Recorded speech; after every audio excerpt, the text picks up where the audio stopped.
భీష్ముడు వ్యాసుని కలిశాడు. ఇద్దరు హస్తినాపురం చేరుకున్నారు.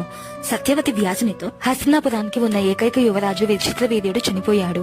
అతని భార్యలు అంబిక, అంబాలికలు కూడా విధవలయ్యారు.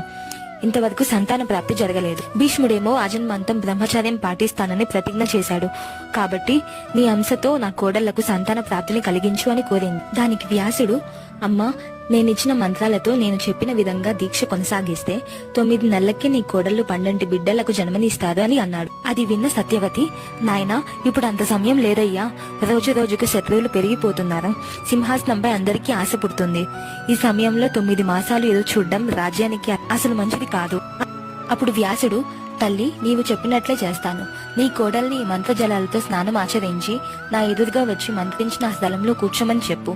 నా తపోశక్తిని ఉపయోగించి 15 రోజుల్లో పూర్తి 9 నెలల బిడ్డగా పుట్టే కార్యాన్ని జరిపిస్తాను అని అన్నాడు. ఆ మంత్రించి